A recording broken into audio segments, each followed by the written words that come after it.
basically, when you look at the issue of corruption, and it's really more from a governance perspective, how do you make the system more responsive? How do you make the system, how do you streamline the system to actually design it in a much more incentive compatible manner so that you don't even have to have corruption in the first place? And that's really the way I'm looking at the problem. So I really looked at it from three perspectives. One, what can be called as large-scale corruption, which is which is about the stuff which gets the headlines, which is all the various scams and so forth.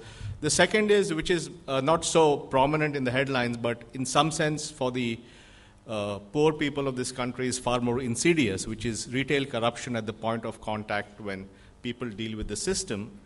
And the third, which is the issue of tax and tax evasion and frequent cries to get that money back and so forth. So I'll really talk about three different aspects of corruption: the large-scale stuff, the retail corruption, and tax evasion. Within the existing public delivery, whether it's of rice or grain or healthcare or whatever, is there a way to use technology to give choice?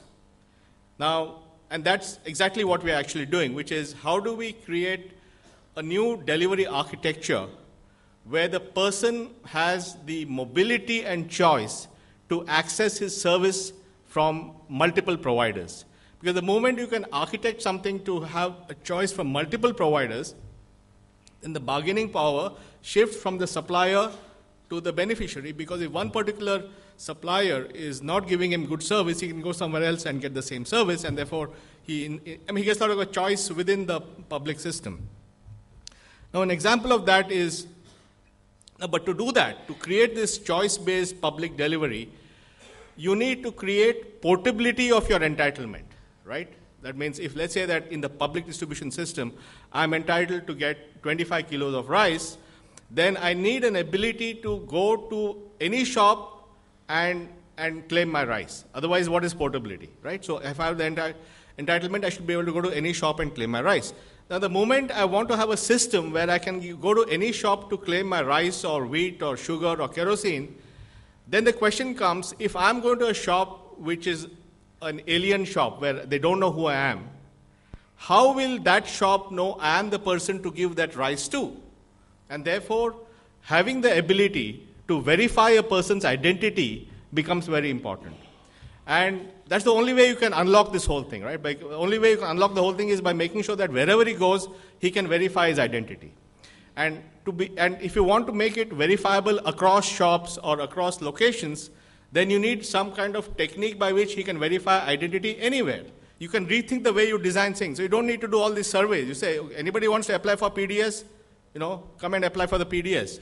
But if you apply for the PDS and subsequently we ascertain that you are actually an income tax paying guy with a BMW, then we're really going to come down hard on you. And that is something which is now possible to do. And therefore, rather than create barrier of entry which becomes a source of corruption, we develop a system where everybody comes in and we use a very sophisticated way of figuring out who among them are cheating or doing the wrong thing.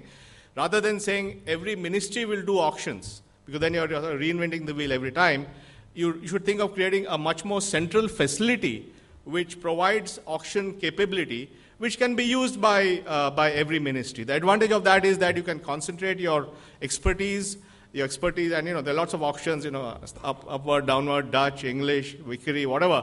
All that capability can be built in one place, and all the departments who have to provide any kind of natural resource sale to the outside would use this infrastructure.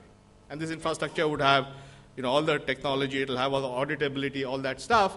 And that's how. Now, obviously, this means thinking horizontally as opposed to thinking vertically. It's not about Ministry X or Ministry Y or Ministry Z. It's about something which cuts across this, and that, it has its own territorial implications for the system, as we all know. So it may be difficult to push it. But fundamentally, I think we have to think of horizontal capabilities, whether it is auctions to sell resources at the best possible price, or if you are a procurement, for example, the whole thing of procurement can also be done by using these things.